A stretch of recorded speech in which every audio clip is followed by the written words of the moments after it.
제가 이 혹을 줄어들게 하려고 한 방법들이 있어요. 이 건강관리법을 공유해 드릴게요.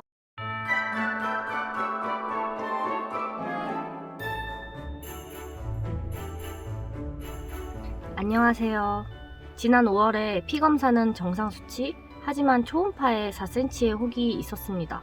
그래서 한 달 뒤에 다시 검사를 받기로 했는데 안녕 여러분. 벌써 한 달이 지나서 또 검사 받으러 왔어요. 그러니까 검사 결과는 혹이 줄어들었습니다. 네, 검사 결과 아주 좋아요.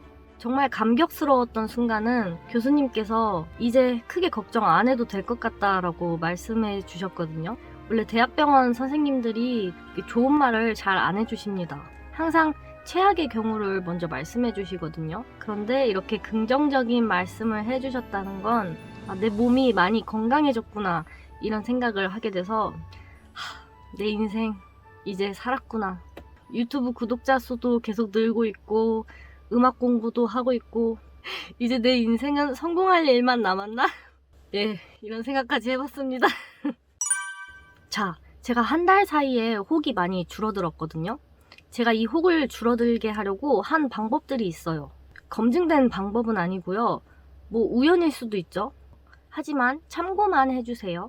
순전히 저의 지식과 경험을 바탕으로 말씀드립니다. 자, 먼저 다이어트. 제가 치료를 받고 나서 최대 58kg까지 나갔었는데 최근에 48kg을 찍고 10kg을 감량했네요. 그리고 이번 검진을 받기 전은 한 52kg 정도였으니까 한 달 동안 4kg을 감량했어요. 제가 이렇게 빠르게 감량한 이유가 제가 오른쪽에 혹이 있다고 한 부분이 매일 쿡쿡 찌르고 아팠거든요. 2주 정도 매일 아프니까 불안하기도 하고, 근데 이게 혹시 뱃살과 비만 때문에 병을 더 키우는 게 아닌가 하는 생각이 들었습니다. 그래서 일단 다이어트를 해봤는데 정말 뱃살이 줄어드니까 통증이 없어진 거예요. 그래가지고 더 열심히 다이어트를 하게 된 것 같아요. 그렇다고 제가 굶기만 한 다이어트를 한 건 아닙니다. 식단과 함께 연결해서 다이어트 방법을 알려드릴게요. 일단 아침은 간단하게, 점심은 볶음국식, 저녁은 자유식 이렇게 먹었습니다. 아침은 간단하게 사과 1개 아니면 바나나 1개 이렇게 정말 간단하게 먹었고요.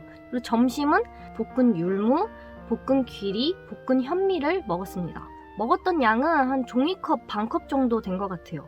근데 이게 많이 먹은 양이 아니다 보니까 중간중간 배고프면은 한 줌씩 간식처럼 조금씩 더 먹었습니다. 그리고 저녁은 자유식으로 먹었지만은 그렇게 많이 먹지 않고 소식하려고 노력했습니다. 이 식단 중에 가장 중요한 거는 볶은 곡식이라고 생각해요. 먼저 볶은 율무.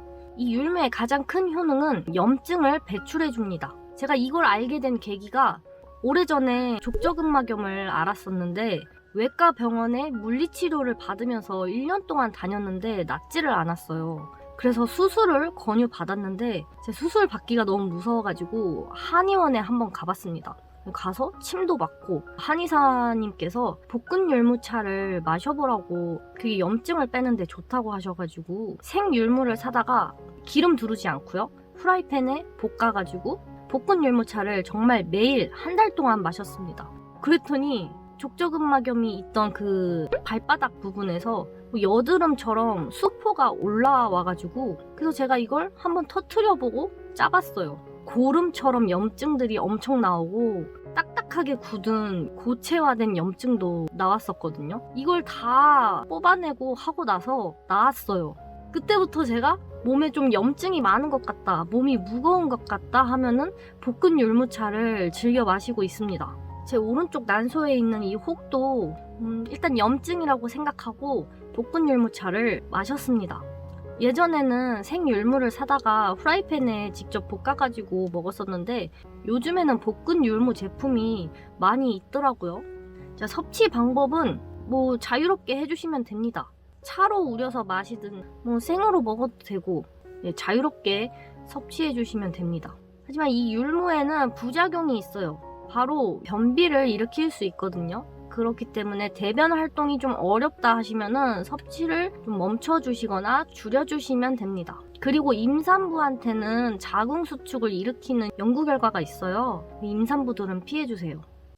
사실 귀리와 현미는 율무만 먹기에 좀 심심할 것 같아서 제가 추가를 했는데, 그런데 얘네들도 건강에 아주 좋습니다.